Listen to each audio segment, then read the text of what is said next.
have compassion and grace with yourself as you are growing into this parenting role. It's a journey not only for your children, but for you. And have a willingness just to be curious and to look through parenting of a lens of not this horrible chore, but how can I find joy in the midst of parenting? Because it's there. There's lots of joy in parenting. Step right up, folks. You're now entering It's a Circus, where parenting isn't always a show stopping act, but it's certainly entertaining. I'm your host, Elsa, here to prove that no one really knows what they're doing, and that's perfectly fine. Let's have some real conversations, peel back the layers, and remind you that you're never alone in the madness. Let's get the show rolling. Okay, I am so excited for this guest. Her name is Kimberly Boss, and she is a certified parent coach. So we had a great conversation and we really went there. The conversation is really for all of us in all parts of the journey. She spoke about how she has 2 biological children. She is a step parent. She's also a pet parent, and she's a parent of 4 adult children, and she's very proud of that relationship. So we talk about all aspects of parenting and how really it never stops. What's important to remember is that when you rupture the connection with your kiddos, that you can repair. So she talks about rupture and repair. And then her big thing, and one that you will definitely be convinced of, at least by the end of this conversation, is that you can create a calm and connected family dynamic, and you can change and grow and move forward. So it was a really fun conversation. I can't wait for you guys to dive in. And what's really exciting is the company, the Parenting Village, is offering some discounts. So please check out the notes section for a really generous discount in participating with the Coaching Village. Let me read Kimberly's bio. Kimberly Boss is a certified parent coach through J Institute for Parenting with a deep, lifelong commitment to nurturing growth in children, parents, and families. She holds a bachelor degree in education and brings over 2 decades of experience mentoring youth through her long-standing service with Reach Our Youth, where she served as both a dedicated mentor and a board member. As a proud mom of 2 grown sons and 2 grown stepdaughters and a joyful nanny to 8 grandchildren, Kimberly blends professional insight and heartfelt personal experience. Her hands-on roles as a soccer coach for 12 years and as a nanny and a family assistant for the past 7 years have given her a grounded, compassionate understanding of family dynamics across all ages and all stages. She's also a devoted animal lover, a longtime vegetarian, and a proud pet parent to Bombay Cat. Kimberly's unique blend of professional training, real-life parenting wisdom, and warm, persistent curiosity makes her a trusted guide for families seeking connection, growth, and more peace at home. So here is our conversation. Okay, hello, Kimberly. Welcome so much to It's a Circus podcast. I am Thank you, Elsa. so excited to have you Oh, here. yeah. I'm just elated. I love it. And we have so much to get into, and I can't wait. But I am going to kick it off with the question I kick off every convo, and that is, what are your mamahood, parenthood stats? And did you think that you would always be a mother? Okay. Yeah, that's a great question to start off with. Yes. I like to call myself a seasoned mom. Love that. I have 2 boys of my own, and one is 30 and the baby is 28. So that's why I'm sort of Oh, seasoned. Um, love that. the boys are luckily one's here in Sarasota, so whew, Oh, nice. thankfully. The other one Yeah. is in San Diego, so he's quite a ways away. My second marriage, I was so fortunate that he had 2 girls. So not only did I get the boy experience, but I got the girl experience as well. And we worked really, really hard to blend our families together. The girls Mhm. are a little bit older. I had babies at Mhm. 27 and 29, but Ben Mhm. he had babies at 19 and 21. So there's 10 Wow. years between the Yeah. youngest and the oldest. The oldest is 38. Mhm. Mhm. And the youngest girl is in England. She decided to Wow. study abroad, met a boy, and he stayed in England. And then I love that. the oldest daughter is in Ohio, where I'm originally from. So I have Oh. 8 grandbabies. Yeah, Ugh, believe it or not, love it. the oldest daughter has 6 kids, and Wow. the youngest daughter has 2. The boys, one's engaged and one has a longtime girlfriend, essentially, Mhm. um, maybe down the road, but they don't have children yet. So, um, yeah, I think I always wanted to be a mom, really. I Mhm. don't want to say back in my day because I don't want to date myself that much, but you were just kind of the story was you did well in high school, and my mother was like, "You will go to college." It was like not Right. even a thing. And Mhm. then you get married, you have a baby, you Mhm. wait 2 years, Mhm. and you have another baby. Right. So whether that was really 100% what I wanted, that was the story that unfolded. And I'm Yeah. so grateful because I really love and respect my kids now as adults. And Mhm. that is the best feeling, to have your adult Ugh. kid, call you, Mom, how do I cook a turkey? Mom, what, Right. what do I do here? I'm going to buy a new car. What are your thoughts on this? And it's fantastic. I'm really loving this stage. Ugh, I love that. It's amazing. I saw this one quote and it doesn't haunt me, but it makes me think about stuff because my kiddos are 3.5 and 2. They're 14 months apart. Cool. And yeah. And I saw this quote that was like, um, you know, you have a finite time as your kids grow up, but the majority of your lifetime is spent with the adult that you raised. Yeah. And I was like, wow, that is so profound for me on this side of parenting. And I love how you just described that because I think about that, Mhm. often. Yeah. Yeah, it really is true. We need 18 to 22 years to raise them because it's Right. over and over and over. So I'm grateful that Yeah. we have that long amount of time to raise our children. But if you think Hmm. about it, that quote is really right because, Yeah. I mean, we could spend the next 50 years of our lives being, the parent and the adult child. And Right. yeah, it's scary for some people because they don't have that relationship. Yeah. I'm really, really fortunate that I'm close with all of my kids. There's Hmm. not a day that doesn't go by that I'm not texting, calling, FaceTiming, one of them. So cute. Yeah. Ugh, Yeah. I'm really I grateful. love it. Ugh, wonderful. Well, okay. And then so you had some roles as a mother with your biological kids and then stepkids. Mhm. So when you think about your role and the extent of the role of mother that you have played or parent, Okay. has that shaped where you are today? Wow. You know, the role of a mom, I feel like it is all encompassing. Hmm. And it is a 24/7 thing when you're in the midst of it, right? Like, Hmm. Hmm. from birth to 20, you're really Hmm. it's every day your choices aren't yours really anymore. Your decisions Yeah. are always based on what's best for you as well as your kids. Um, Hmm. and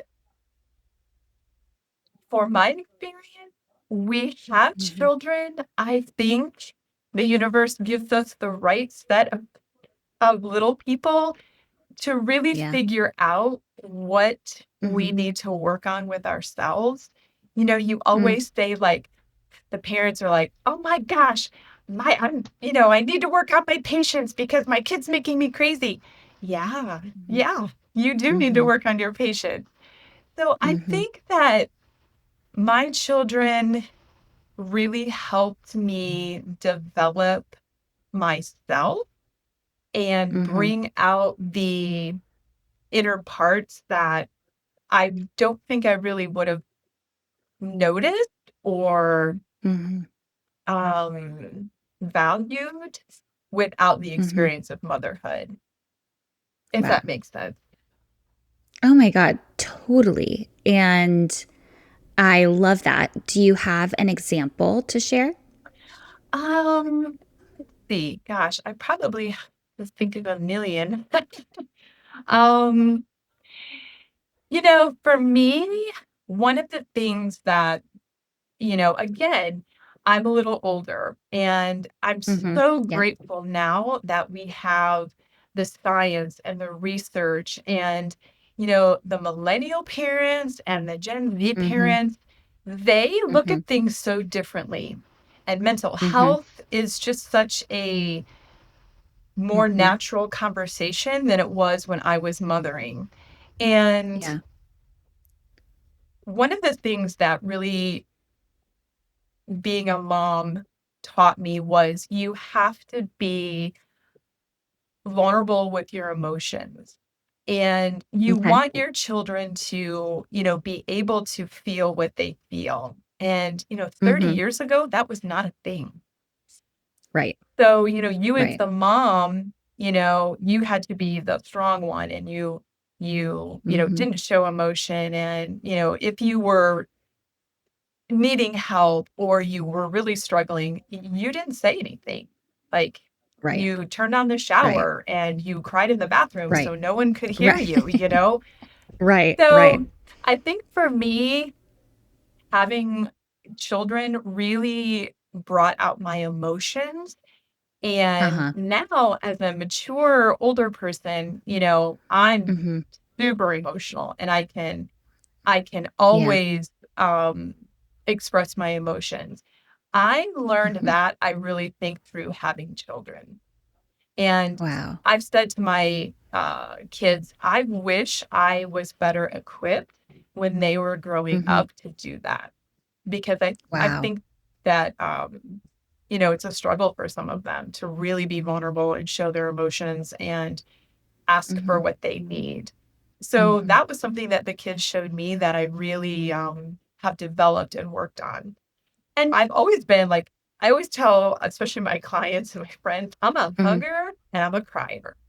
Yeah. So for me, sometimes the boys would walk into the kitchen and I would just be crying and they would stop Yeah. and they would be like, Mom, what kind of tears are those? Are they happy tears, Oh. sad tears, joyful tears, mad tears? Because Yeah. then they knew how to respond to me. Yeah. I was like, "Oh my gosh, I just read this wonderful thing and it touched my heart." Or, Yeah. "No, I'm so ticked right now. I just can't even the tears are coming because I'm so mad. I'm so frustrated." Yeah. Um, Yeah. so they get to see that and experience that, but, yeah, I would say, that's one thing that I've really worked on, and that's have was a role in my motherhood. I love that. It definitely for the short time that I have been a parent and I have seen my partner be a parent, it is such a mirror. It's almost, and you're right, it's these two little souls come into the world and they're just like, okay, let me show you where you need to work, what Yeah. you need to work on. And it is such a gift. And it's amazing to hear how that progresses as Mhm. like the years go by. Oh, yeah. So that is wonderful. Well, I want to get into your role right now, which is literally why we have you on the podcast, which is so exciting. And then if you could introduce your role right now and then give us the story of what led you to being a parenting coach right now. Sure. Yeah, I moved to Florida 6 years ago, and Mm-hmm. when we were from Ohio, we were very entrepreneurial. We had an IT company and a little restaurant and a holistic Mm. store and a little life coaching Ugh, business. And love that. um, so I've always been entrepreneurial, always had the gift of teaching and being able to just kind of read people and tap into them Mm-hmm. emotionally. So Mm-hmm. that's just a gifting that I've had. And when we were in Ohio, my husband went out to check the mail one day and he came back in and he's like, "Why are we here? It is minus 17 degrees." And Mm-hmm. I was like, "I don't know." Our youngest at that point was graduating from Mississippi State. So he was Mm-hmm. going to go off and do his own thing. We had some offers to buy our businesses. So we put things Wow. into motion. And within 2 months, we had moved. So I thought, what do I want to do now? So I Yeah. didn't want to go back to teaching. I didn't want to go back to corporate. So Mm-hmm. one of my friends that I met said, she goes, "Why don't you be a nanny? You'd be such a good nanny." And I was like, "Nanny? Is that a thing here?" She's like, "Oh, it's a thing here." And she goes, "You have an education degree and you've done everything Yeah. with kids. You're a mom, a grandmom, you've coached, you've mentored. You have all the giftings." I was like, "Oh." Mm-hmm. So there are nanny agencies, come to find out, that do that for you. So I registered with Mm-hmm. one. They did all the background checks and I was placed with a family and I'm still currently there. And it'll be 5 years in July that I've been with this family. Wow. Um, so I've had that experience as well. And Mm-hmm. the unfortunately, with when you are a nanny, they outgrow you and they go off to Mm. school and become Yeah. self-sufficient. So Right. knowing that that was going to be the case, I thought, Mm-hmm. what do I want to do now in my next career? Right. So I thought, wouldn't it be so cool if they had like a life coaching for parents? That would be so good. I could encompass all of my gifts, talents, experiences. And lo and behold, after some research, that's a thing too. So I Right. researched a couple schools and decided to enroll in the Giant Institute for Parenting. So that Mm-hmm. was a 10-month program. So I worked full Wow. time, had school 3 to 4 nights a week, which was the most Mm-hmm. intense 10 months of my life. It was 10 times harder than college. And then I graduated last September with my certificate and Mm-hmm. just have been working with a partner. We've developed a website for parent support and just working with clients. And it is the most joyful, rewarding thing I have ever done.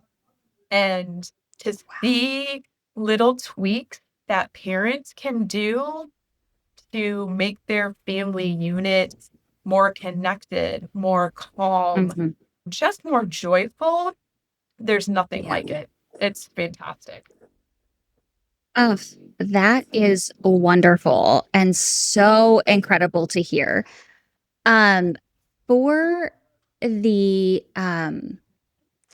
I think it's so amazing to see that thread through everything you're doing. Mhm. And it's such a good kind of reminder around that linear career path doesn't have to look a certain way. And Mm-mm. so I think that alone in your story is so inspiring.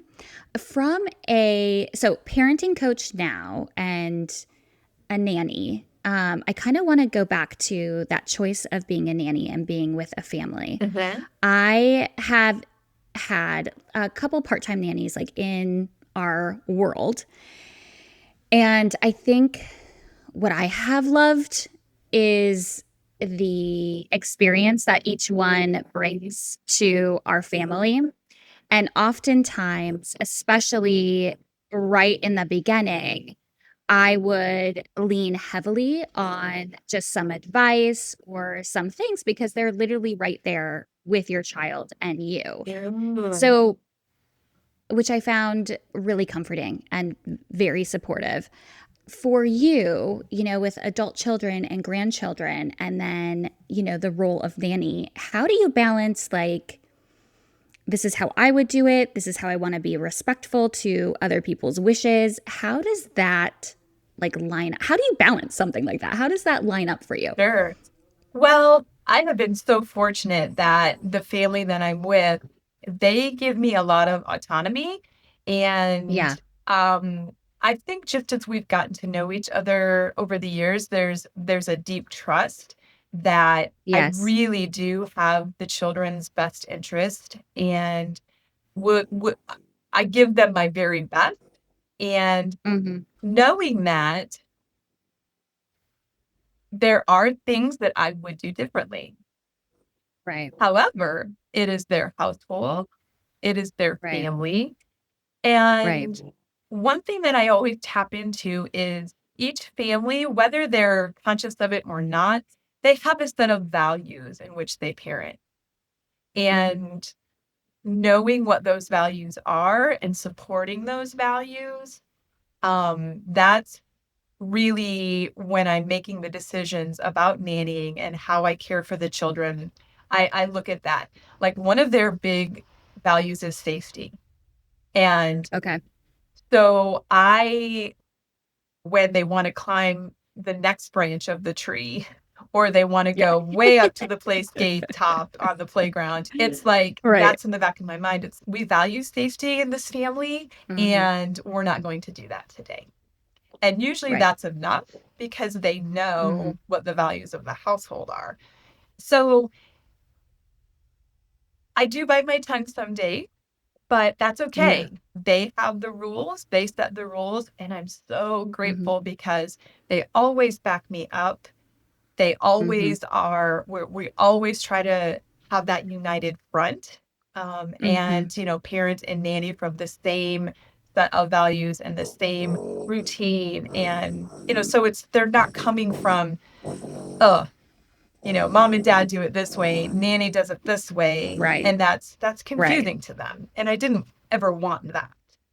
So really just look at what the family values and then try to nanny from that place.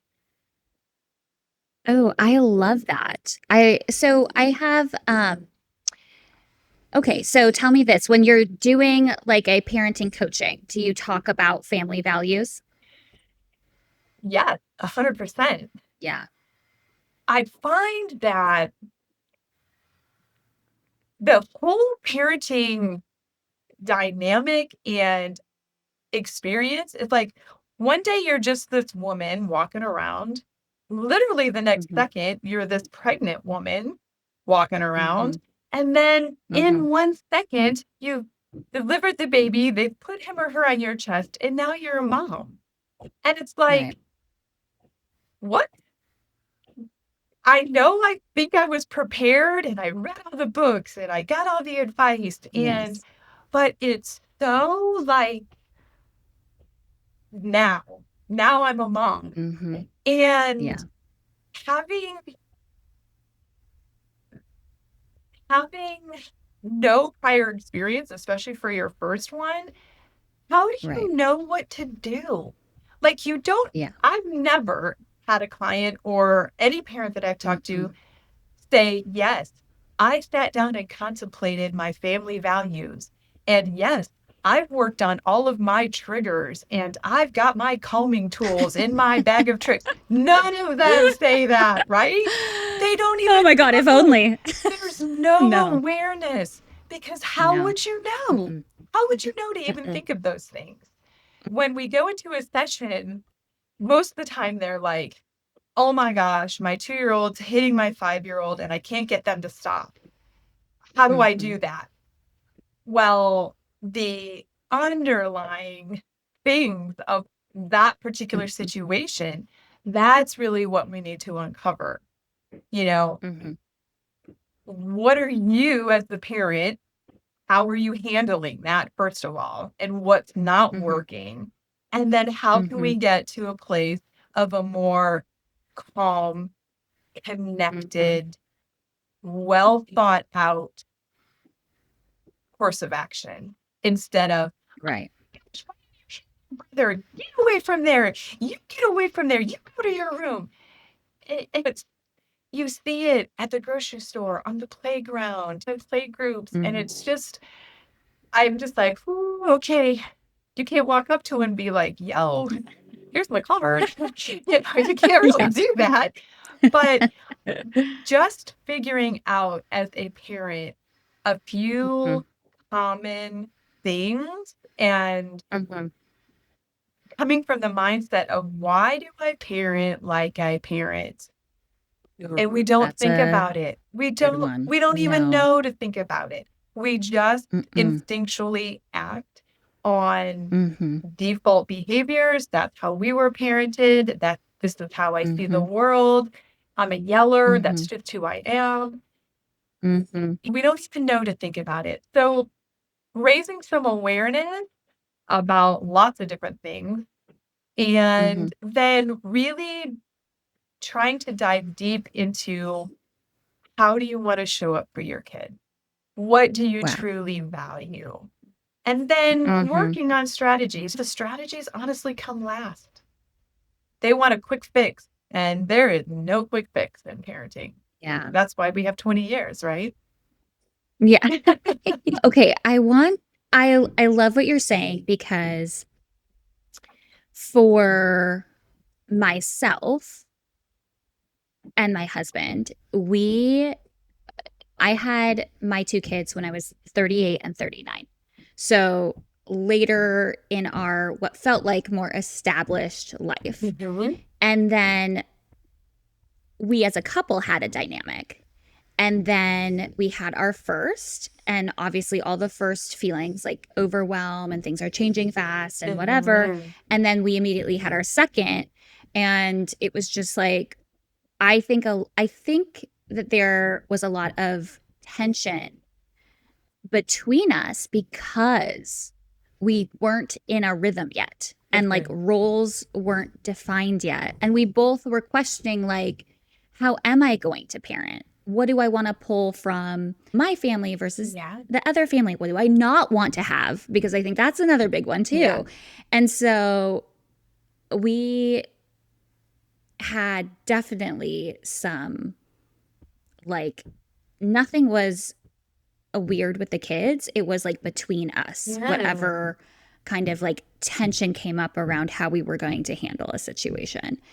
And I really think if there was someone along the way being like, hey, here's like some values, let's like really dive into it, instead of just us trying to get there, Yeah. which organically we have had to have the conversations of, Mhm. okay, this is what I want to do as a unit, how do we want to handle this one situation? We have organically had to get there, but it was not smooth path, it was not smooth sailing by Mhm. any means. Sure. And so this idea of coming up with values or how you want to show up as a parent, what an incredible question. Mhm. Yeah, and it really makes you think because again, we ourselves don't really analyze what we value. Right. And when you think about what you do value, then Mm-hmm. you can think differently about that value. You can behave differently. You can base decisions based on that value. Mm-hmm. And it takes almost like the guesswork out of it. You know what I mean? I I'm love not that. going to let my child do this because I value this. Right. A simple Yes. example is I'm very, very conscious of my health, and it's my number one Mm-hmm. priority in my life at this point. Mm-hmm. And Mm-hmm. that was always a value in our home. And my kids Mm-hmm. ate weird stuff before it now, Before it like, was yeah, like trendy or like, now, yeah, exactly. quinoa is normal now. It was not 20 years ago when my kids were like, what is this? And when they would be like, Mom, I really want Pop Tarts for breakfast. I had them at my Mm-hmm. friend's house the other weekend. And I was Of like, course. Yeah. I know, I bet those Pop Tarts were so yummy and they are the best toasted, right? However, I really, really value your health, and those are nasty notes. And Mm-hmm. I'm not willing to put that in your body. And Wow. it was simple. And they were like, oh, Right. they were old enough to understand that mom makes me Mm-hmm. eat quinoa and, Mm-hmm. fruit instead of Pop-Tart. And I'm Wow. happy to make you a smoothie. I'm happy to let's bake something together, but I'm Right. not buying you Pop-Tarts. But it was Mm-hmm. simple because that was a value in our home and everybody understood that. Mm-hmm. Wow. Yeah. Just a simple That is example. amazing. Yeah. Yeah, no, and that's such a powerful example too. Do you find that values in a family could potentially change Oh, as 100%. They yeah, okay. change monthly, maybe. You're Okay, not yeah, going to yeah. parent your 3-year-old like you are your 13-year-old. 100% Right, different set of right. parenting skills and tools. Mhm. Yes. We had family meetings. I would say maybe 5, 6 times a year.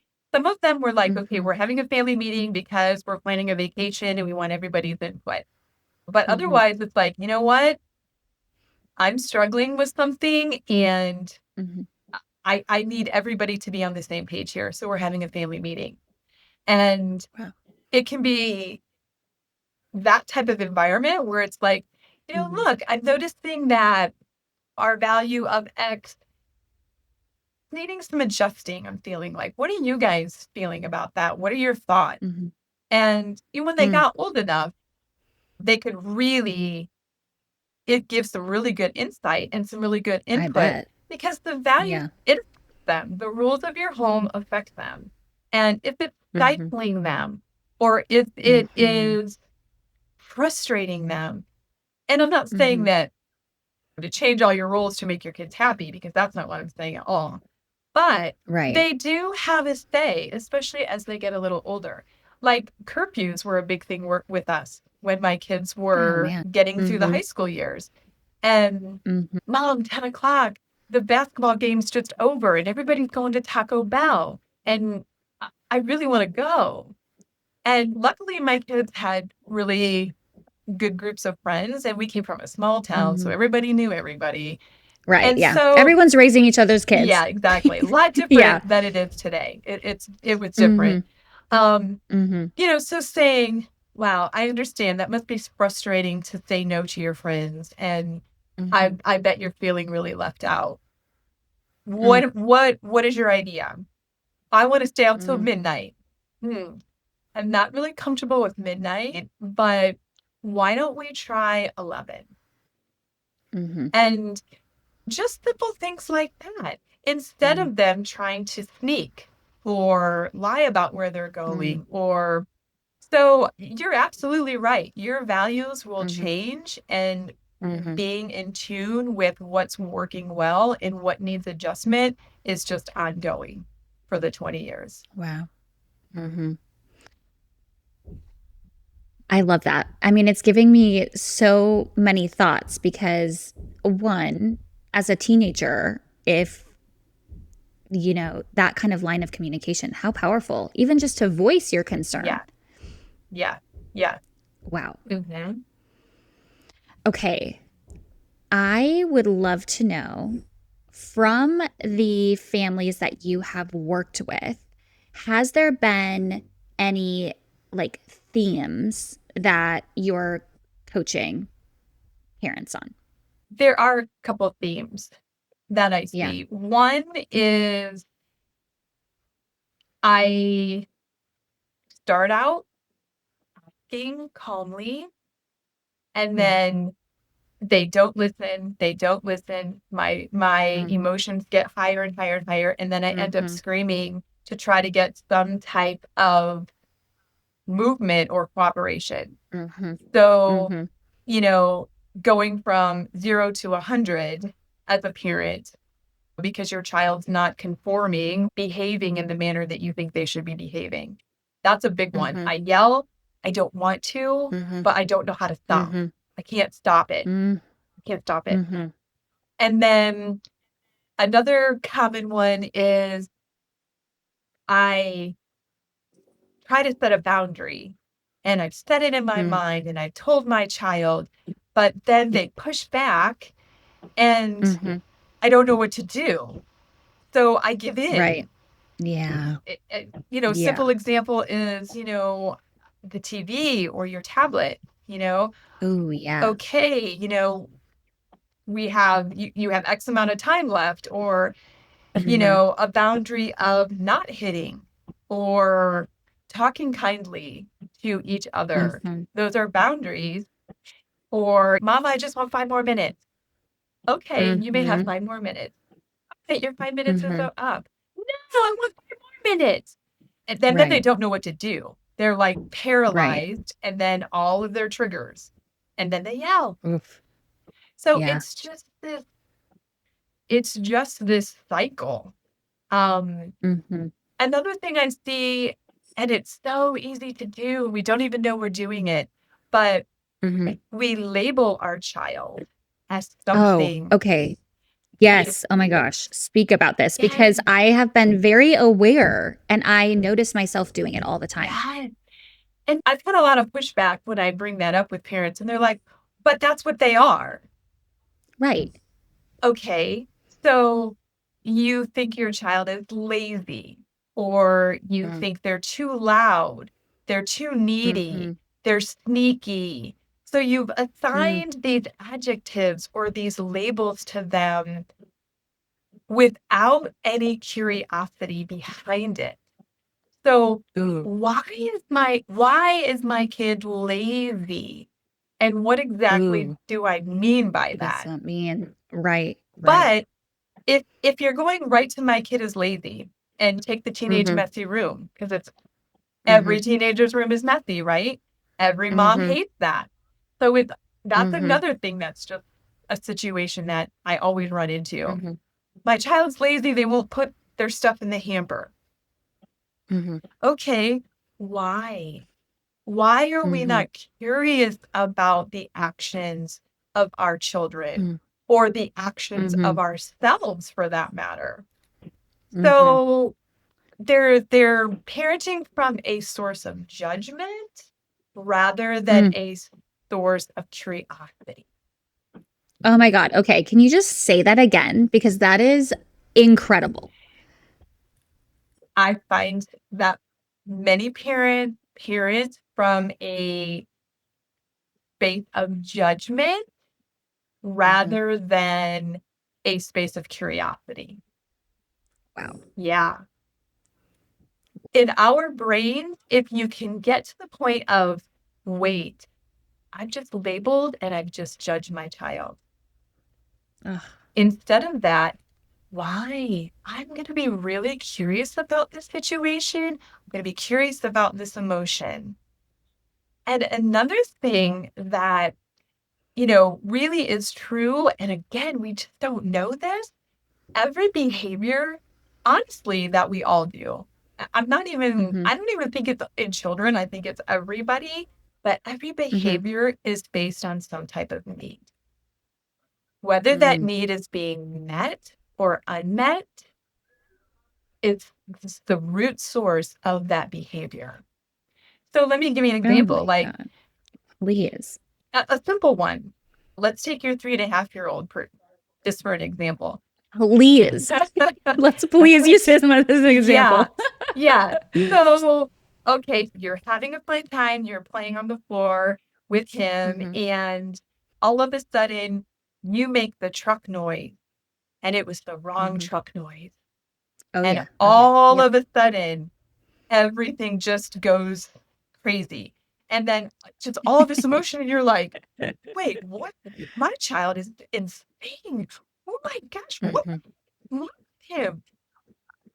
What Yeah. am I doing wrong? And so all these things go through your head instead of, Mhm. oh, why? I am going to look at this situation like, I am so curious. That, that's not what Mhm. he normally behaves like that. Wait a Mhm. minute. We didn't get a nap yesterday. Mhm. Oh, you know what? Oh my Mhm. gosh, what time is it? We've not even had our snack. The poor child's Mhm. probably hungry and tired. Mhm. Mhm. So looking at it in that way, and that's just a super simple example. But you could have Mhm. said, gosh, I'm done playing with you. You are not going to whine and cry over something so Mhm. dumb like that. I can make whatever truck noise I want. Mhm. So different. So you can Yeah. say, "Oh, baby, I sometimes I don't even know what truck sounds make. I'm really sorry I didn't make the right one. And let's play just a little bit longer and we're gonna go grab a yummy snack." Mhm. You know, so different. And what does that say to the brain of that little kid? It Mhm. says, "Oh, I have these needs. I don't even know what needs I have, but this big Mhm. human does, and they're gonna take care Mhm. of me, and I'm safe, and she's Mhm. calm." And Mhm. their whole brain goes out of that fight or flight, and their nervous system Right. instantly calms. And the reverse is when you're, oh my gosh, you're crying over the dumbest little thing. Think about what that does to that poor little child. They just shriek, Yes. Yeah. and you're not safe, and they can't do what they need to do. Just their body sensations and their emotions and whatever they have control of, they can't do that because you're not a safe place. And it I know. and it's hard and it's I was constant. just going to say it is so hard. And in the moment, and that's another thing that I see, they say, "Kimberly, I love what you're saying, and I'm gonna do Mhm. it. I'm Mhm. gonna be a better parent, and I'm gonna take everything you said, Mhm. and I'm gonna do it." And we meet the next week, and they're like, "I couldn't do it. My kid Mhm. did this, and I reverted right back." And Mhm. again, that's why we have 20 years. We're growing Mhm. right along. We don't know how to be a Mhm. parent. We don't know how to parent Mhm. a 3.5-year-old tired, cranky, hangry boy. We don't know Mhm. that, but we can Mhm. learn and we can Mhm. adjust and we Mhm. can have awareness and Mhm. curiosity and ask Mhm. over and over and over again, how do I want to show up as a safe Mhm. place for this little human that will grow his brain the way it needs to grow so he can be this amazing, fantastic, loving, stable, situated adult. Wow. Yeah. Yeah, that is so hard. It is And so as you're hard. giving me some examples, I'm thinking about like real scenarios. Mhm. And I mean, literally, I am going to give you a scenario. But we had the 3.5-year-old did not take a nap at daycare. He was fine at pickup, fine in the car ride. As soon as we came home, he was like a screaming wild man, like on another level, so tired. So, you know, I take a turn trying to do something. My husband takes a turn trying to do something. And then I think we handled it very well. But it was one of those moments where like I had to hand him to my husband Yeah. because I literally couldn't Yeah. fix it. It was making me very frustrated. And then he also was like, okay, I'm done. Now you try because Mhm. it was Yeah. like giving us this moment where you're like, okay, I'm just going to go and put you in your room. Like that was like, a thought. Or I'm going to take you somewhere else for you to calm down. Or I'm going to make you sit at the table. Like, I don't know. There were those like moments where you're like, okay, we could have done all of those things. We halfway did some of them. And ultimately, what happened was we both came to the realization there's no way this kid had a nap because this is not Mhm. normal Yeah. behavior. And then we just kind of distracted him with like playtime, like his favorite activity. And that got him into a better place, even though he was still extremely exhausted. Yeah. Yeah. And it sounds like you handled that beautifully. It, the key of it is for them Yeah. is your calmness. And Honestly, Right. that is one of the most important Right. things, because if you are not calm and you are trying to regulate him from a place of Right. dysregulation, it's never going to happen. Right. Right. Okay. So say that you are in that moment, but Mhm. you feel yourself becoming dysregulated Sure. and there is no parent to pass it off. So Yeah. like I can't, my Okay. partner's not here. I can't do anything. Sure. What do you recommend Yeah. for that person? Sure. First of all, recognize that you're human Yeah. and you probably are tired and hungry. And those moms that work, you've got that on top of you. Mm-hmm. So understand that you are not going to be a stellar parent 100% of the time. And that's Right. okay. So Mm-hmm. having that grace with yourself is Mm-hmm. huge. One of the most beautiful gifts you can give your child is the gift of how to regulate emotion and to be an Mm-hmm. emotionally mature and intelligent human being. Mm-hmm. And so for you to say, honey, I know that you're tired and that you're having a really hard time right now, but mommy is frustrated and I can Mm-hmm. feel all that coming up. And Mm-hmm. I want to make sure that Mm-hmm. I don't yell, that I Mm-hmm. am okay. So I'm going to Mm-hmm. set you here and, obviously a safe Mm-hmm. place. I'm going to set you here. I'm going to get you your favorite stuffy and your favorite chuck. And I'm just going to go on the other side of this counter and I'm going to just breathe. And I just need Mm-hmm. just a moment. And then when I come back, we'll try it again. And so Wow. for me, I think Mm-hmm. everybody's a little bit different, but for me, when I am feeling that dysregulation and I know Mm-hmm. I can't do this appropriately right now, I'll do that exact thing. And the kids that I nanny and are 6 and 14, so I can Mm-hmm. leave them safely. So I'm going to be like, oh, I can feel myself getting frustrated. I need to take just a moment. And I will go Mm-hmm. on the other side of the counter sometimes. I like them to see me because I'm Yeah. modeling what I want them to be able to do. So I'll Mm-hmm. just, sometimes I'll turn around and I'll be like, Mm-hmm. okay, Kimberly, you are safe. They are not a scary Mm-hmm. bear. They're not going to come eat your leg off. Your body feels like Mm-hmm. it is. You're in fight or flight right now. Mm-hmm. But you're not. You're safe. Look, oh, there's the toaster Mm-hmm. over there. Yeah, I'm in the kitchen. There's the Mm-hmm. microwave. Just breathe. Mm-hmm. You're safe. You got this. You're a Mm-hmm. great nanny. You're just having a moment. Mm-hmm. Mm-hmm. Okay. And then I can feel myself. My heart rate will go back down.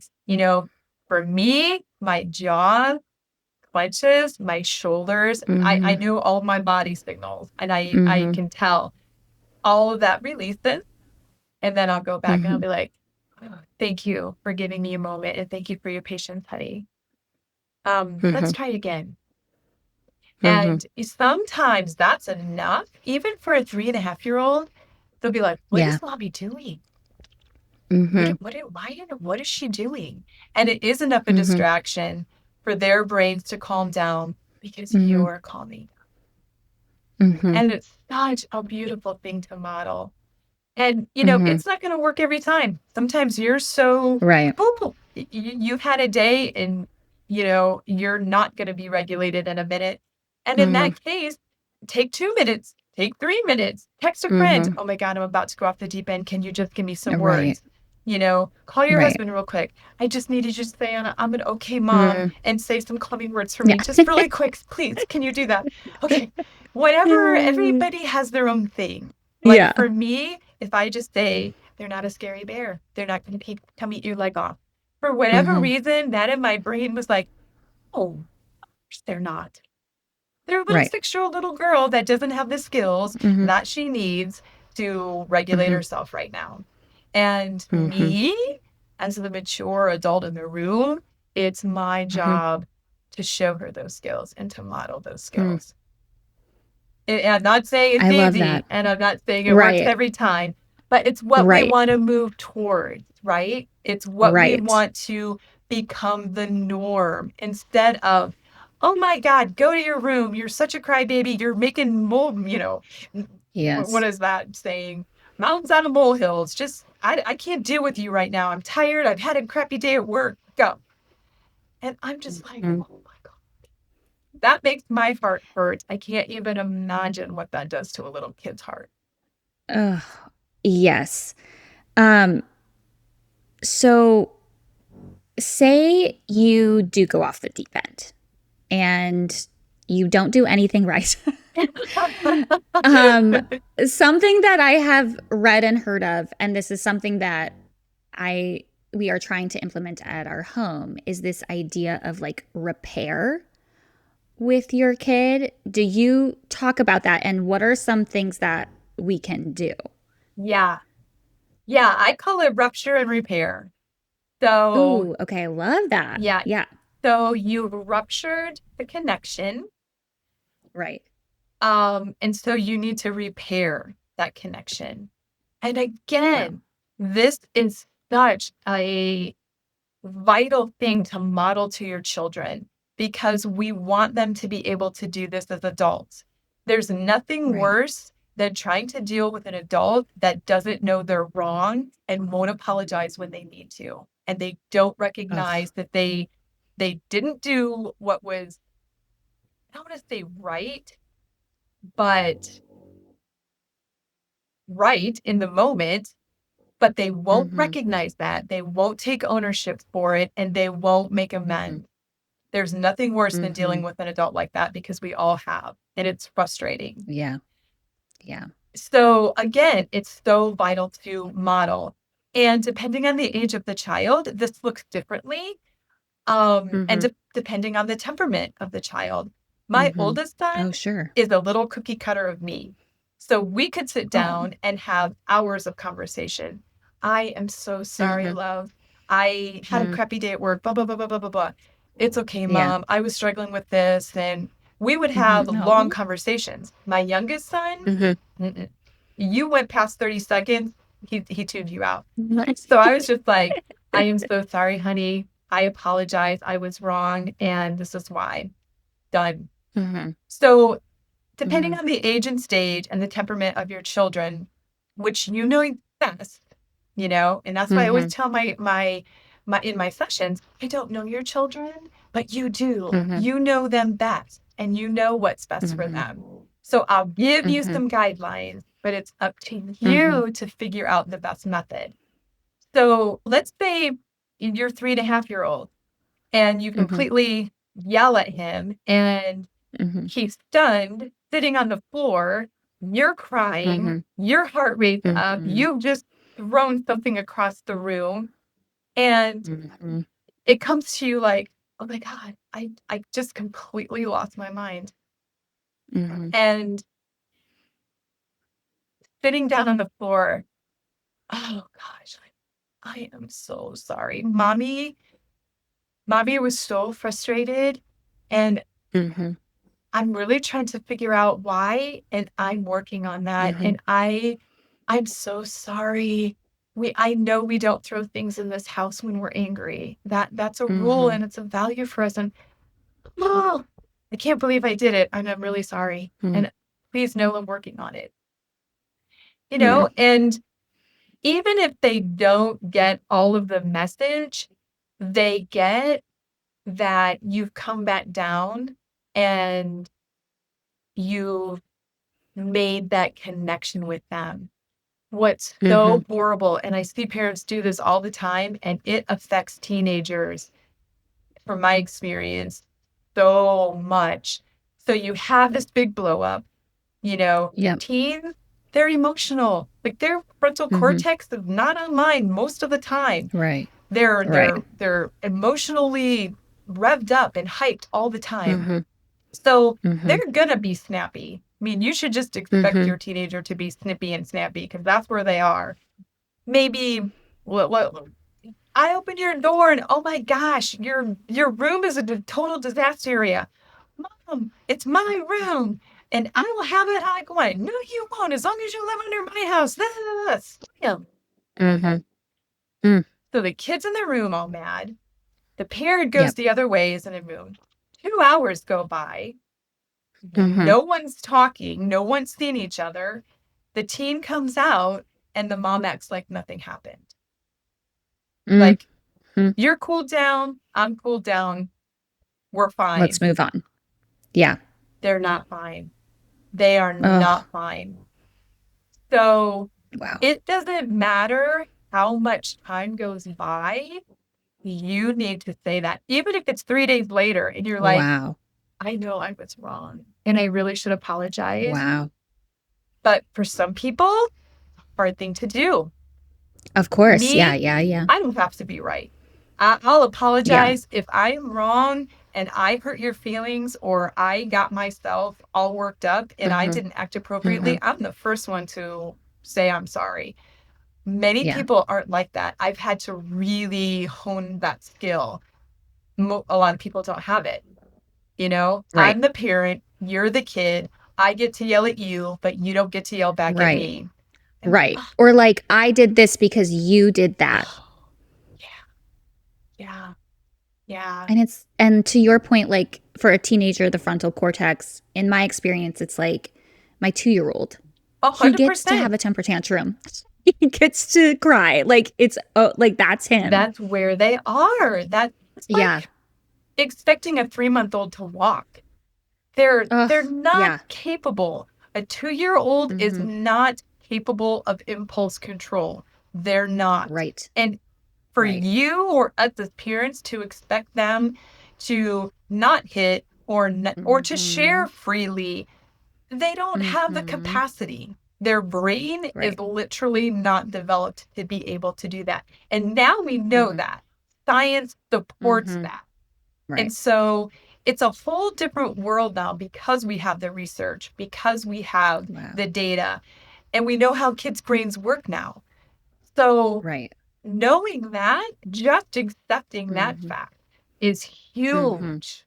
So repair is so immensely important, not only in your day Mm-hmm. to day connecting and reconnecting with your children, but it's a skill you Mm-hmm. want them to have. And if you don't model it, Mm-hmm. they won't get it. Mm-hmm.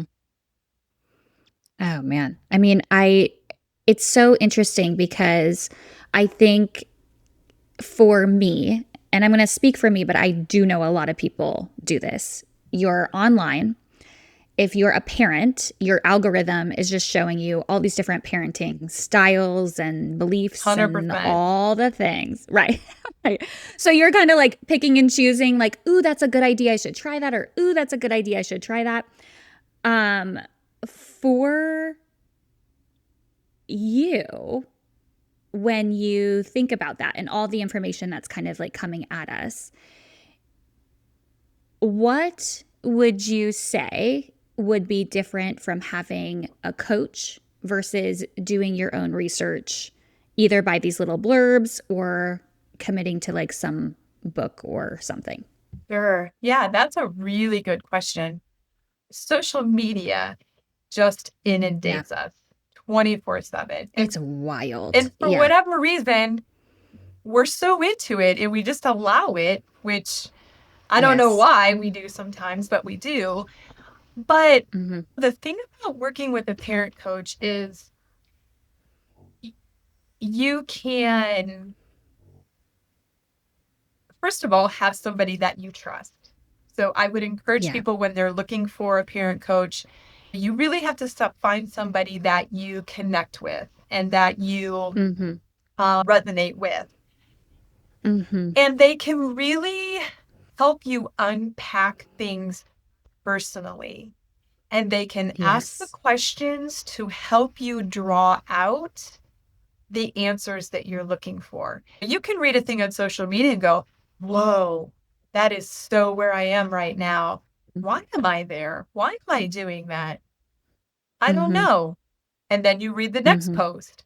There's Right. never It's any, gone. It's like come and gone. Yeah. there's never any transformation in your Mm, parenting awareness, because that's really what mhm, it takes, is an awareness that, I'm not parenting from the place that I really want to parent. It's not healthy for me and it's mhm, not healthy for my kids. So having mhm, that awareness and then working with somebody that can draw out the answers that you seek. Like, I'm not going to mhm, tell you how to raise your children. That's not my mhm, role as your parent coach at all. And I've had mhm, some resistance. People say, well, you're not going to tell me how to raise my kids. You're right.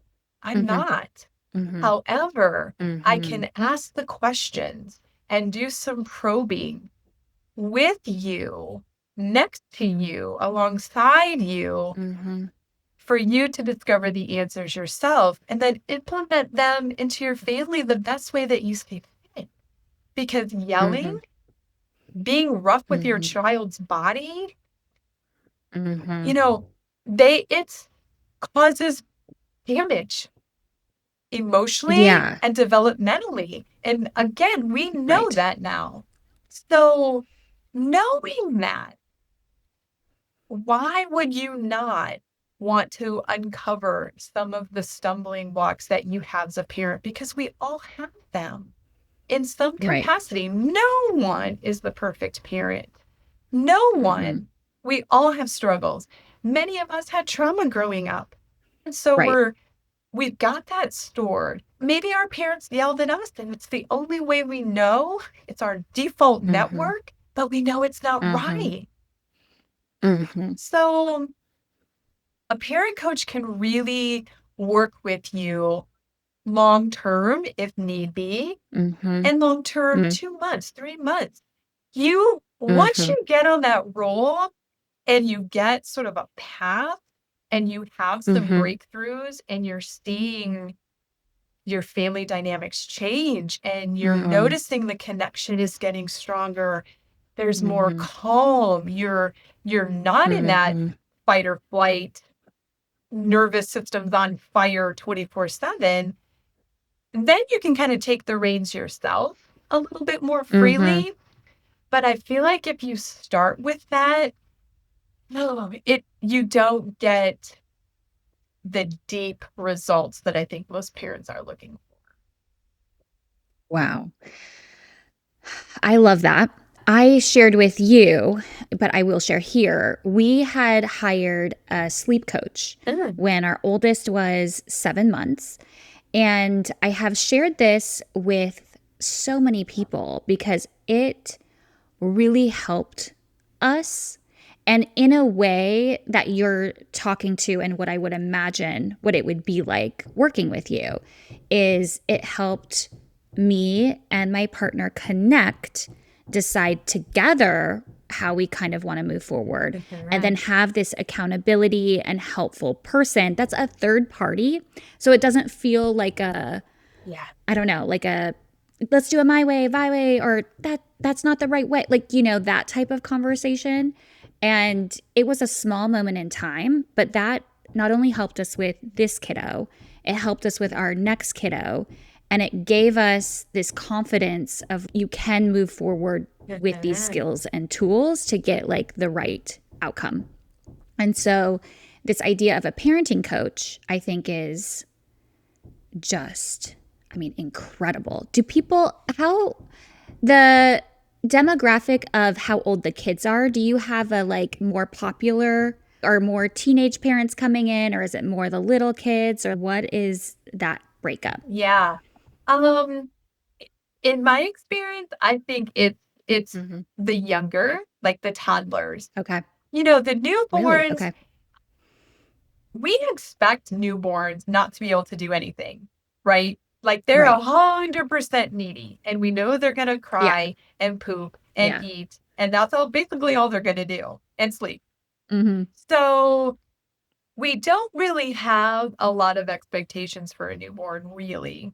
And you're Yeah. so excited to be a new parent. All you want to do is cuddle and take care of this baby. Hmm. And Hmm. then as time goes on, you're like, okay, this Hmm. is really the day to day grind. I'm in this for the Hmm. long haul. And Hmm. then you start to figure out, "Hey, why is my child saying no at every single solitary thing I say to them? Why is Mm-hmm. my 2-year-old hitting, biting, screaming, throwing tantrums?"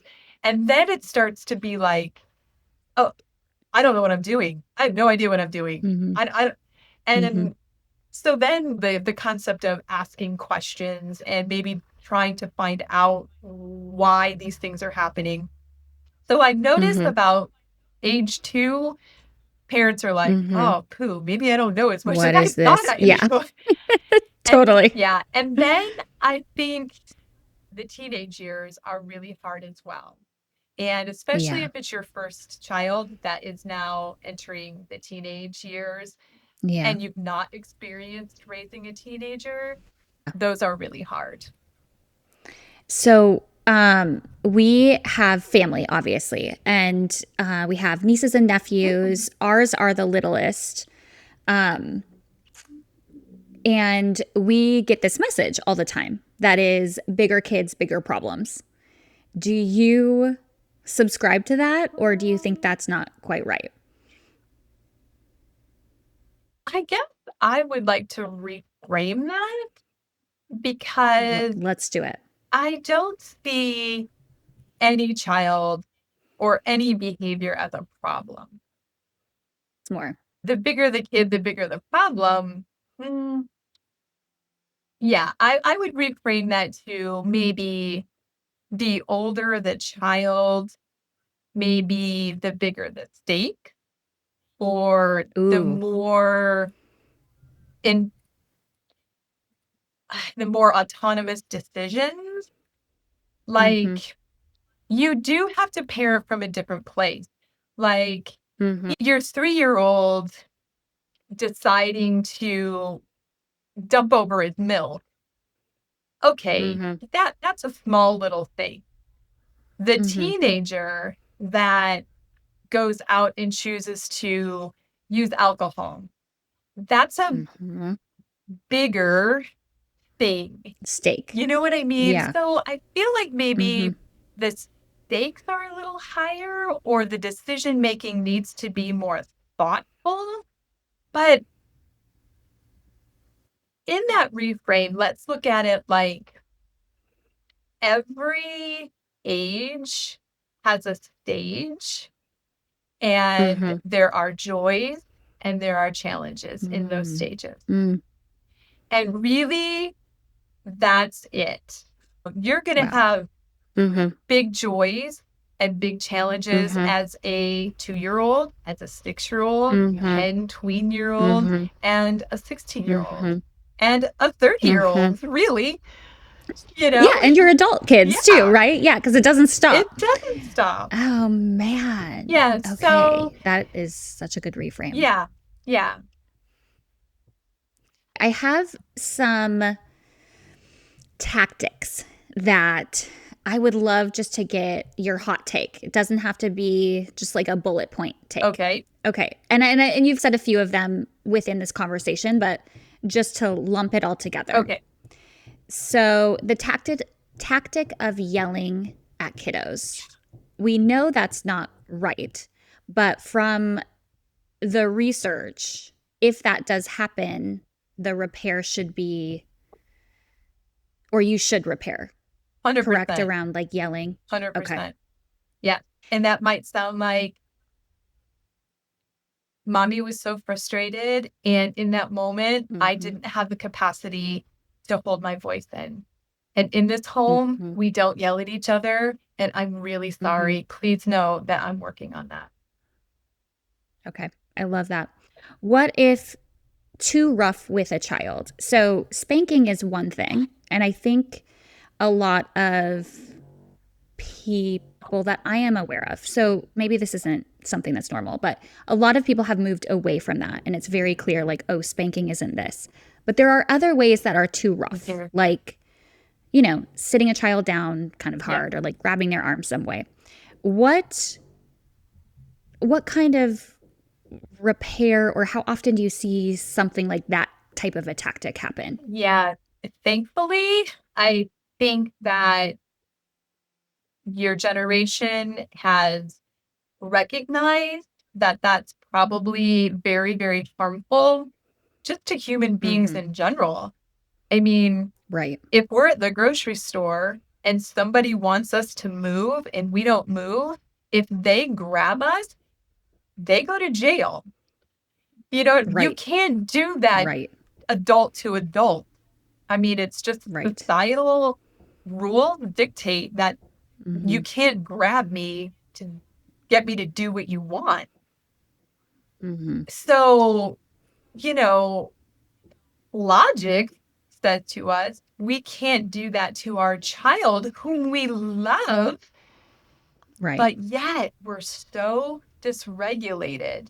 And there are so many other factors at play that we lose our ability to think clearly because our nervous system is such on fire. And Mhm. it almost looks like the 2-year-old throwing Mhm. something or throwing the Right. toy Right. or pulling the head off Yep. the Barbie or so it's not okay, I don't think, Mhm.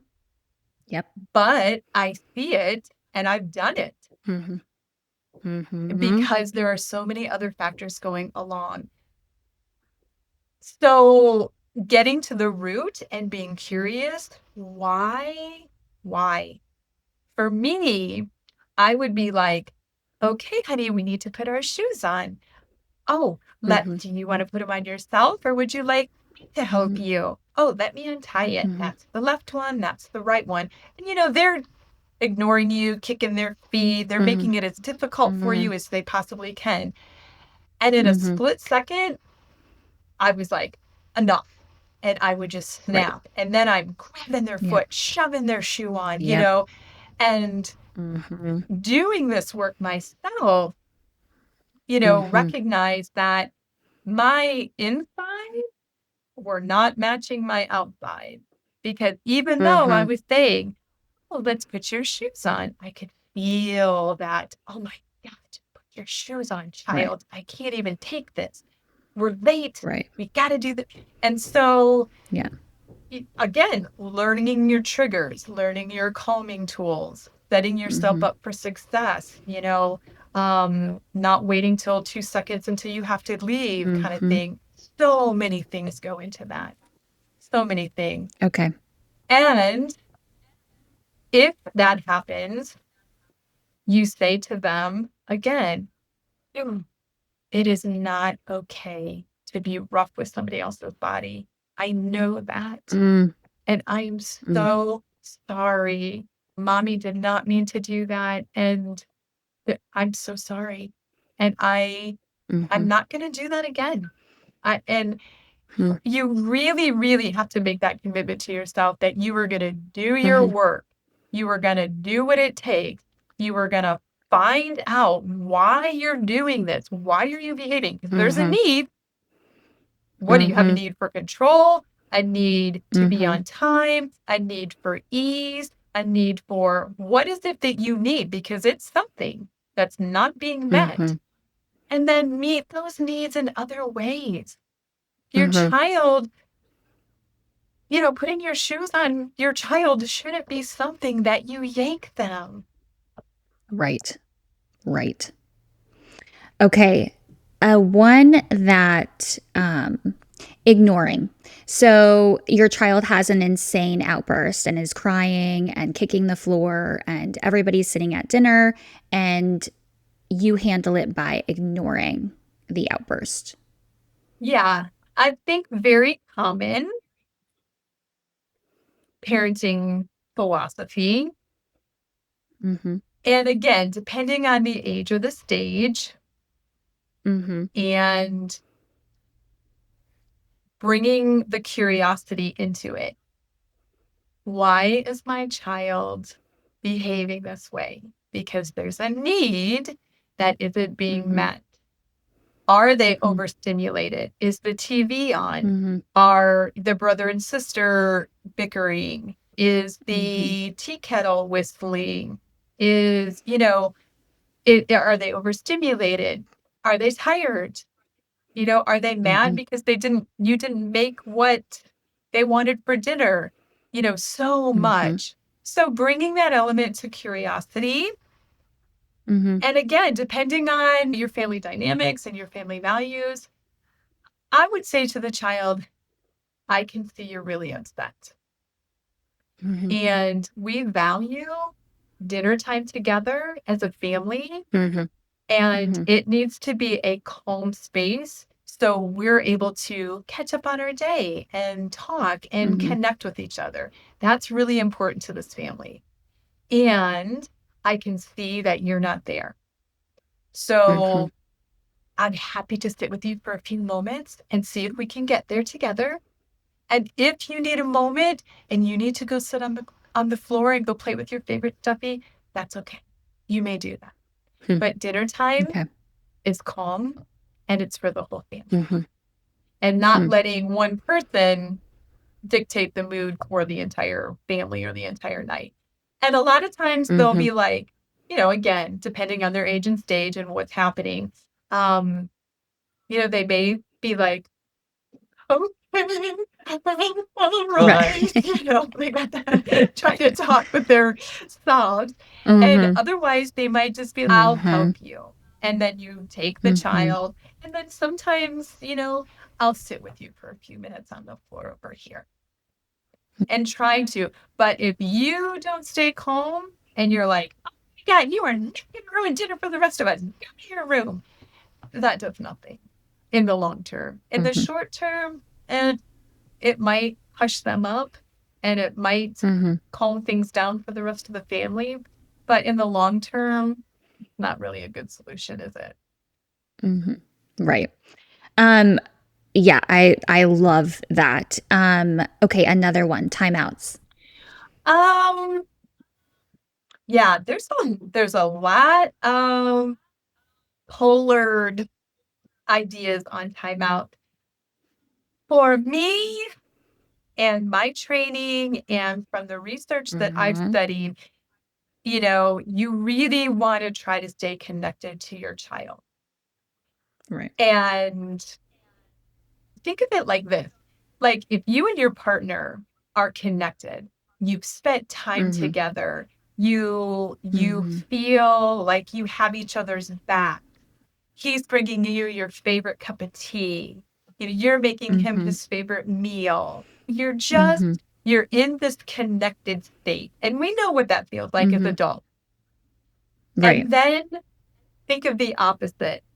Think Mm. of he's kicked you off or you've done something that he didn't like and you haven't spoken in 2 hours and there's just this tension and you know what that feels like. Well, Mhm. if he asks you to go pick up the dry cleaning, what Mhm. state are you going to be more likely to do that? In the Right. connected state? Of course, we'll go do that for you, honey. I have to go out anyway. Not a Mhm. problem. The other one? Mhm. Hell no, go get your own Mhm. dry cleaning. Mhm. So it's the same way with our children. Why would Mhm. they want to be cooperative if they don't have that feeling of connectedness with us? And again, Mhm. your kid's a best. So what connects Mhm. you? Again, Mhm. what age and stage? The Mhm. 2-year-old to feel connected to you, they're all about play. That's why they want you Mhm. to sit on the floor and move all their Mhm. things and talk to their stuffies and build big Mhm. towers and put the princesses and the knights in there. That's what they Mhm. want. That is building that connection.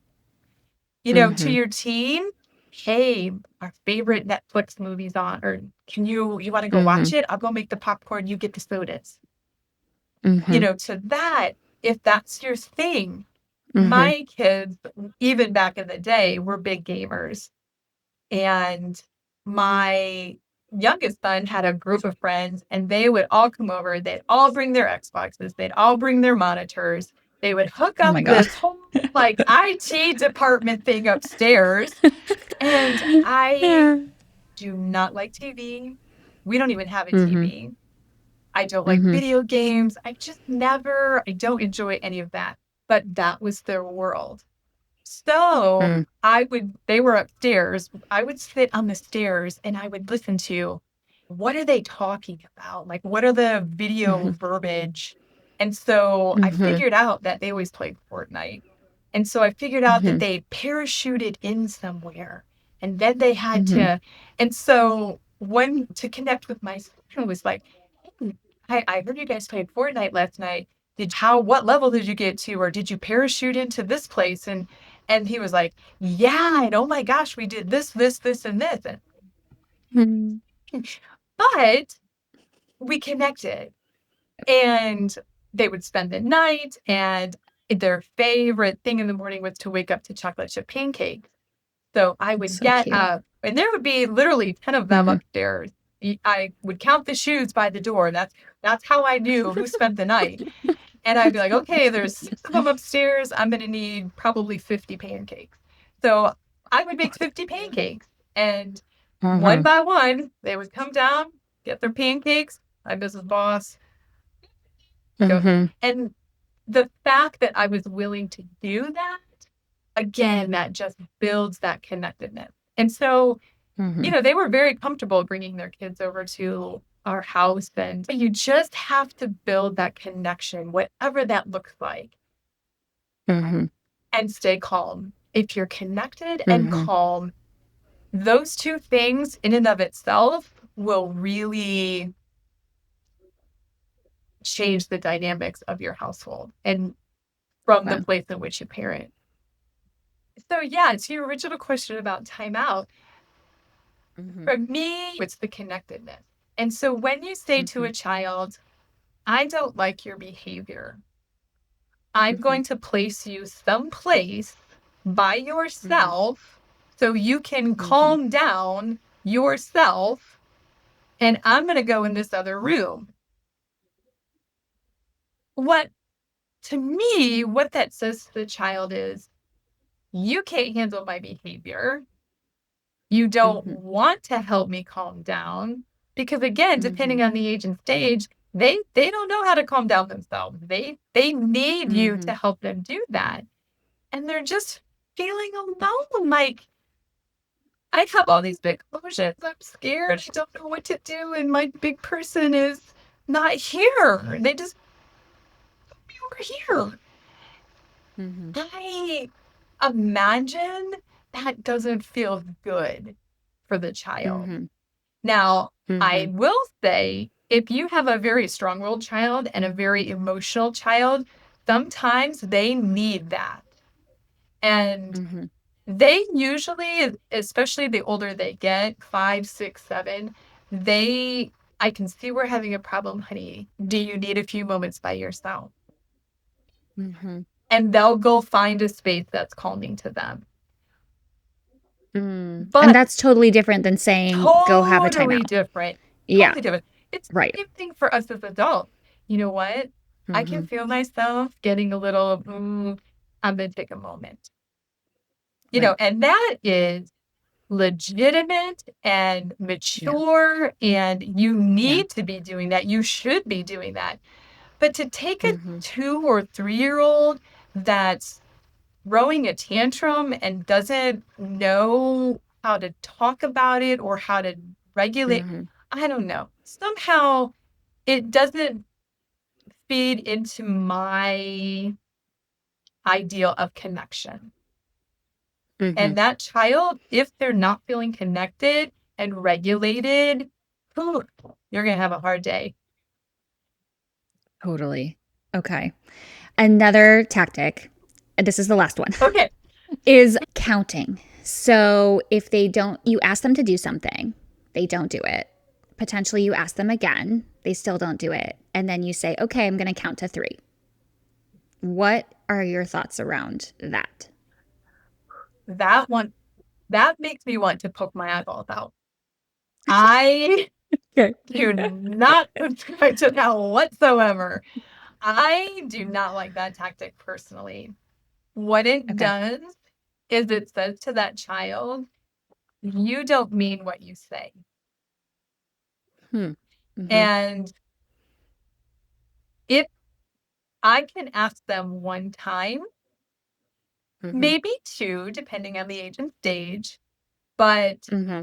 that's enough. And then I would, again, look at it through the lens of curiosity. Why am I having to ask for time? And why am I having to count? Different scenario. Let's say you have time for your tween to set the table. So they're Mhm. in the other room doing Mhm. whatever they're doing.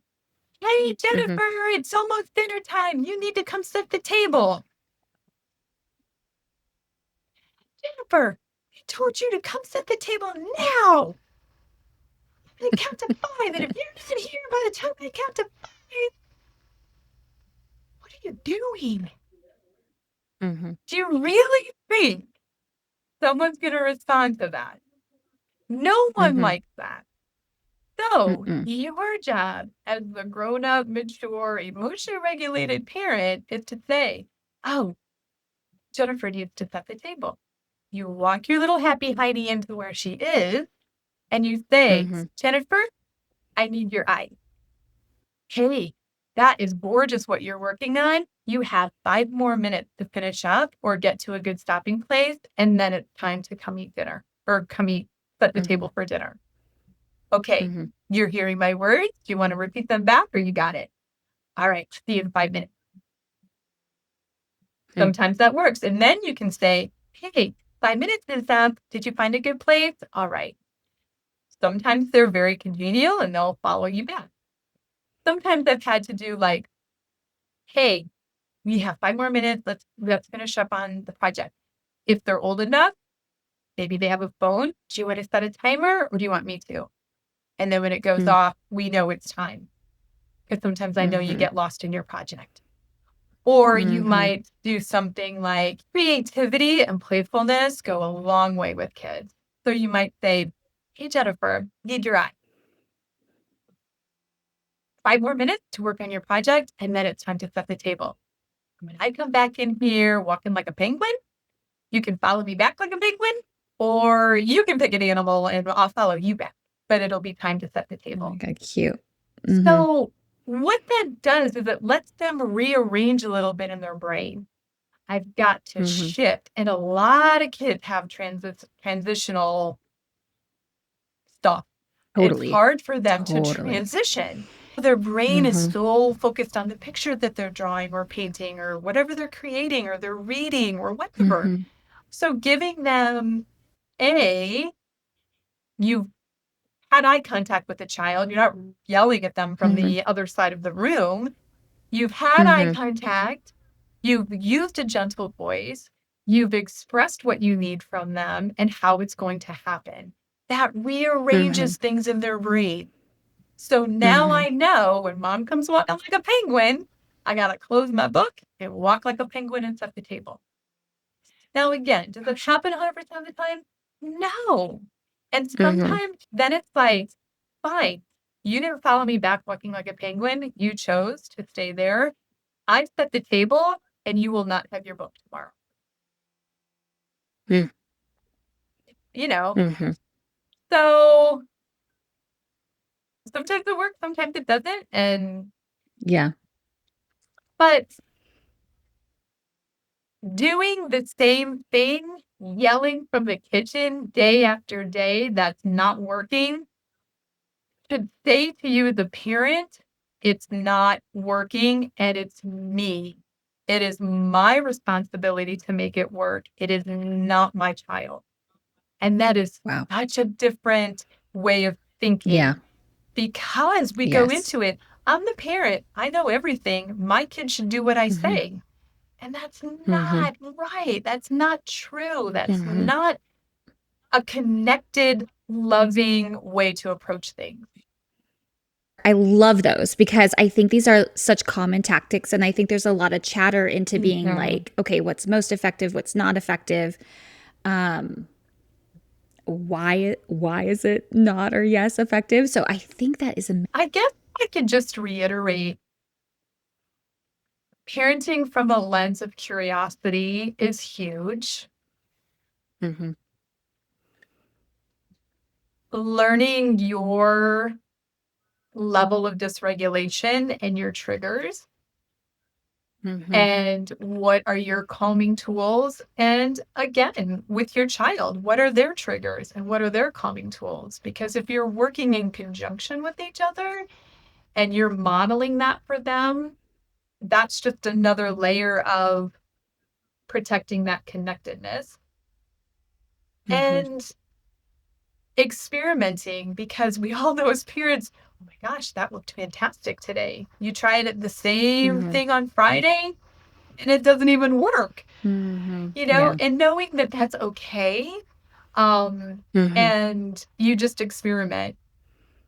Social media again makes us think that parenting is so hard and it's so Mhm. horrible and my kids, Mhm.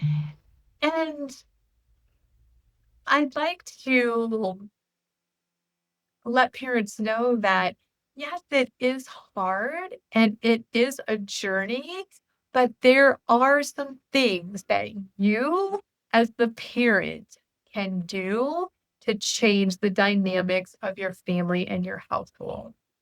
And if you're Mhm. aware and if you're willing, there are tools out there that will allow you to do that. It's just you have to do it. You coach the parents. You don't even. 100%. I never even see the children, know the children, Yep. nothing. Yep. It's like a Right. domino effect. If Mhm. you are making the changes, your children will adapt and they will fall in line. They Yeah. don't have any choice. They're wired Mhm. to do that. They're wired to be connected to Mhm. you. Mhm. They will fall in line. Mhm. I've seen it time and time again, not only with my own children, but with lots of different children. Yeah, parents will say, I don't yell as much. And my morning routine, we can get out the door on time now. And Mhm. dinner time feels like a connecting time now instead of a fight. Mhm. I don't go to bed crying and feeling like I'm a failure as a parent because I just spent an hour trying to get my kid into bed and we're both in here.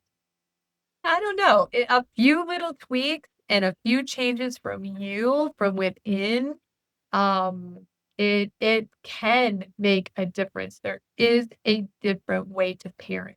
There is. Okay. You so say you're out there, you get this coaching, you're doing the work, and you're making progress with your Mhm. family. Then your family is exposed to other families that have a different way of doing things. Or how do have your children exposed to all of that and then I don't know, Yeah, have it as a teaching moment or something. Like there's sure. that dichotomy between the Mhm. two or tension between the two. Yeah, and it is challenging because most people come with that advice or those comments really from a loving place or Yeah. from their sense of it of their experience. In reality, it's coming from a sense of judgment because they're judging the Mhm. way that you're doing it and they don't think it's Mhm. right. And Mhm. this is what I work with the parents of adult children because they still do this over and over and over. And Mhm. it does put a big strain on the relationship. And then, the Mhm. 65-year-old woman comes to me and says, well, my son and daughter in law don't invite me over anymore. Well, Mhm. why would they? You don't Mhm. support anything that they're doing in their household, and all you do is give them grief about how they're choosing to raise their children. They're their children. Mhm. So it is Mhm. it is a problem. So having that hard conversation, and if it's a family member, like you said, your mom, your mother-in-law, your sister, somebody that Mhm. you love and value, and they're going to be part of your Right. family and your Right. kids' family forever. That looks Right. different than the mom on the playground. So let's take the family Right. member. Having that hard conversation, I think, is necessary before things get too deep.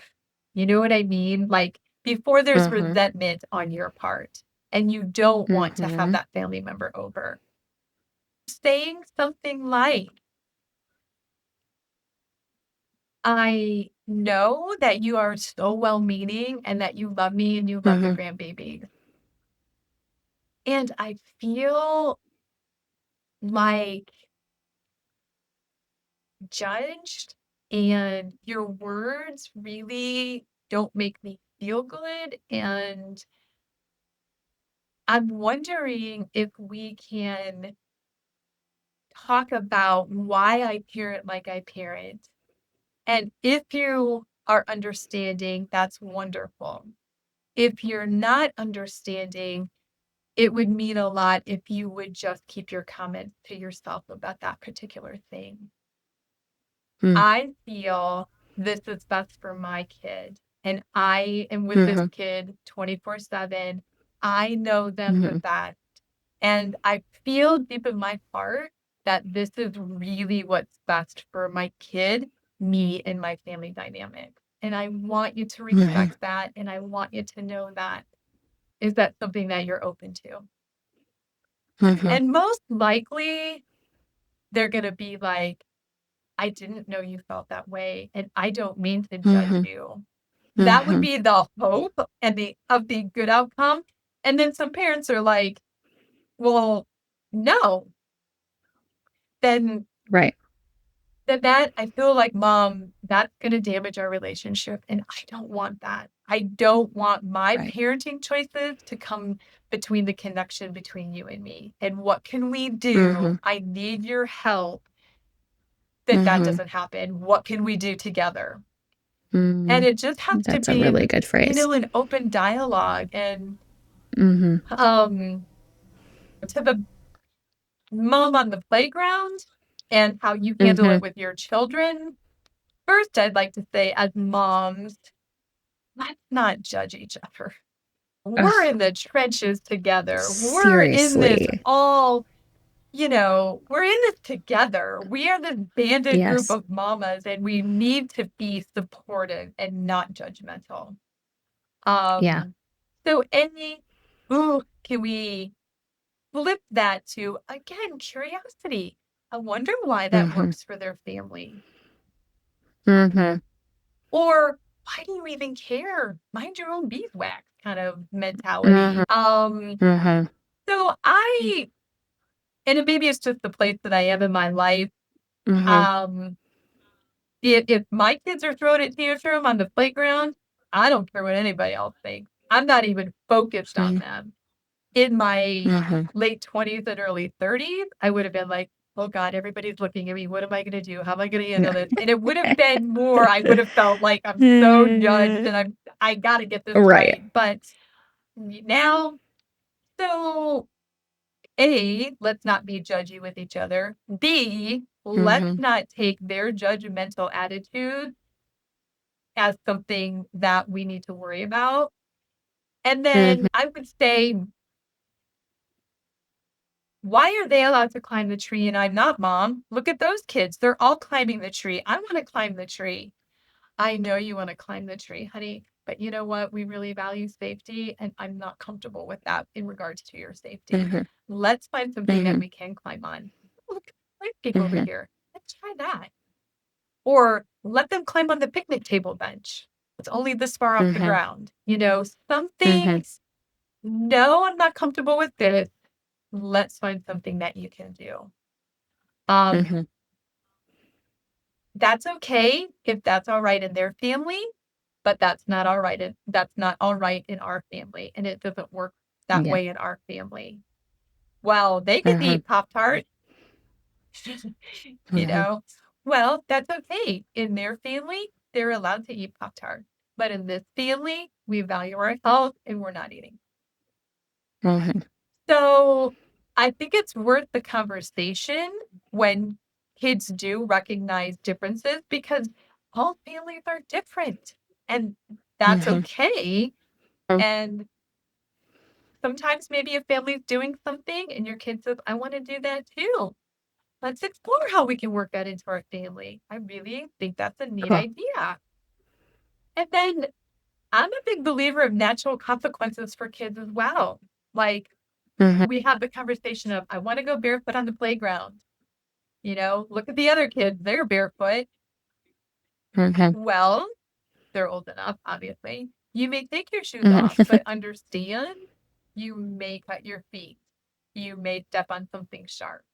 And if you're willing to take that risk, that would be your choice. You may have that choice today. Wow. And 9 times out of 10, we know they're going to step on something sharp. They're going to come back to you and Yep. say, I stepped on something sharp. I need a Band-Aid and boo-boo goo. Oh, you did? All right. Well, let's get you all Mm-hmm. fixed up. And you don't say, I told you so. You don't Right. say, well, if you would have put your shoes on, they've Mm-hmm. already learned it. There's no need for you Mm-hmm. to say anything else. They already know Mm-hmm. they took their shoe off and they got a boo-boo. That's enough. And I might say Right. something later on like, how's the boo-boo on your foot? Do we need more boo-boo goo or are you okay? Oh, it's all right. I'm glad you really didn't get hurt too badly. I wonder what you might do next time you have that choice. And then they might say, oh, I'm going to take my shoes off again because I don't care if I get boo-boos. Fine. Or, yeah, I didn't like that boo-boo. I think I'm going to leave my shoes on next time.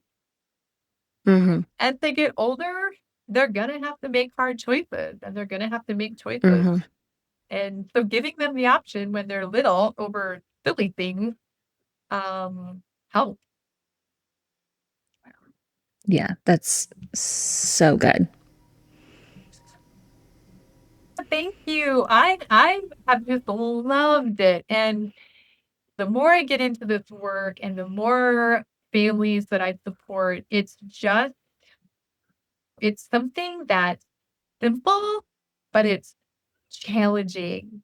It's simple in concept, but it's challenging to implement sometimes. But it's so doable. It is doable Mm-hmm. if you have the willingness. And I think every parent on the planet wants calm and connectedness. If you ask 1,000 parents, I can't even imagine one's going to be like, no, I want my house to be chaos and I don't want to be connected to my kids. Right. No one's going to say that, Right. right? So Right. why Right. are we not there? What are we not Mm-hmm. doing that is allowing that to Mm-hmm. happen? So wise. Thank you for sharing all of your stuff. This Yeah. is incredible Yeah. information. Is there anything else that, or any kind of like parting words that you would say to anybody like in the trenches having a challenge? Because I don't think there's a day that goes by where you're not presented with one. Yes. What would you say to them? Know that what you are experiencing is most likely common. Mm-hmm. You are not alone. Ask for assistance and help and guidance Mm-hmm. when you need it. Mm-hmm. And have compassion and grace with yourself as you are growing into this parenting role. It's a journey not only for your children, but for you. And have a willingness just to be curious and to look through parenting of a lens of not this horrible chore, but how can I find joy in the midst of parenting? Because it's there. There's lots of joy in parenting. That is beautiful. Yeah. That is so good. And thank you for what you do and what you're doing and this podcast. And your work is important and appreciated. Thank you.